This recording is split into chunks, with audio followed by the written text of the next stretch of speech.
नमस्कार। चुनावी क्लास में आपका स्वागत है। आपके साथ मैं हूं शशि तुषार शर्मा। चुनावी क्लास में आज हम बात करेंगे अविश्वास प्रस्ताव की। संसद के मॉनसून सत्र में मणिपुर के हालात पर लगातार गतिरोध की स्थिति बनी हुई है। हंगामे के बीच लोकसभा अध्यक्ष ओम बिरला ने 26 पार्टियों के नवगठित इंडिया गठबंधन को सरकार के खिलाफ अविश्वास प्रस्ताव की मंजूरी दे दी है।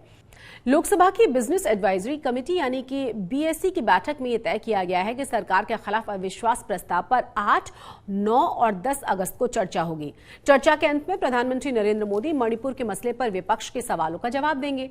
आइए समझते हैं कि अविश्वास प्रस्ताव है क्या और ये कब लाया जाता है। अविश्वास प्रस्ताव वो संवैधानिक व्यवस्था है जिसके माध्यम से विपक्ष किसी सरकार की मजबूती का परीक्षण करता है। अंग्रेजी में इसको कहा जाता है नो कॉन्फिडेंस मोशन।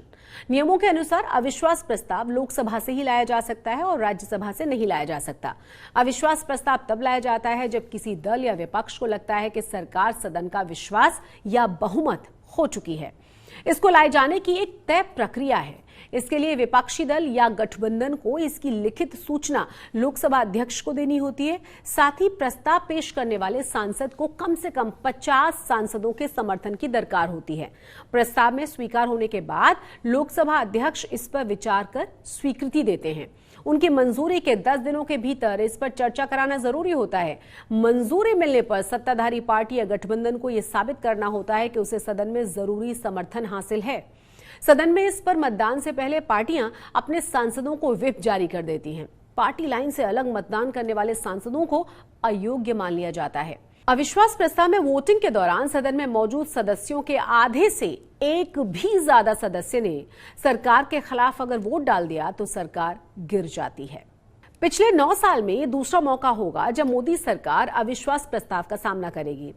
इससे पहले जुलाई 2018 में मोदी सरकार के खिलाफ कांग्रेस के नेतृत्व में विपक्ष अविश्वास प्रस्ताव लेकर आया था और इस अविश्वास प्रस्ताव के समर्थन में सिर्फ 126 वोट पड़े थे, जबकि इसके खिलाफ 325 सांसदों ने वोट दिया था। लोकसभा में मौजूदा अविश्वास प्रस्ताव में संख्या बल के आधार पर विपक्ष की हार तय है। ऐसे में आइए आपको बताते हैं कि विपक्ष इस अविश्वास प्रस्ताव से पाना क्या चाहता है। दरअसल मणिपुर मसले पर विपक्ष ने अविश्वास प्रस्ताव का इस्तेमाल एक हथियार के तौर पर किया है। मणिपुर पर विपक्षी नेता लगातार प्रधानमंत्री के बयान की मांग करते आ रहे हैं। विपक्ष का मानना यह है कि किसी अविश्वास प्रस्ताव का मकसद सरकार गिराना ही नहीं होता। इस अवसर का इस्तेमाल सरकार की नीतियों की आलोचना करने के लिए भी किया जा सकता है। साल दर साल प्रधानमंत्री मोदी के सामने विपक्ष की सबसे बड़ी समस्या सरकार की बेहतर छवि होना रहा है।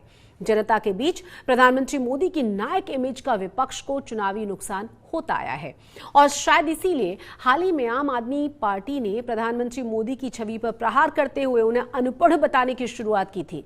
अब संसद में अविश्वास प्रस्ताव पर चर्चा के दौरान विपक्ष के पास पीएम को घेरने का मौका होगा।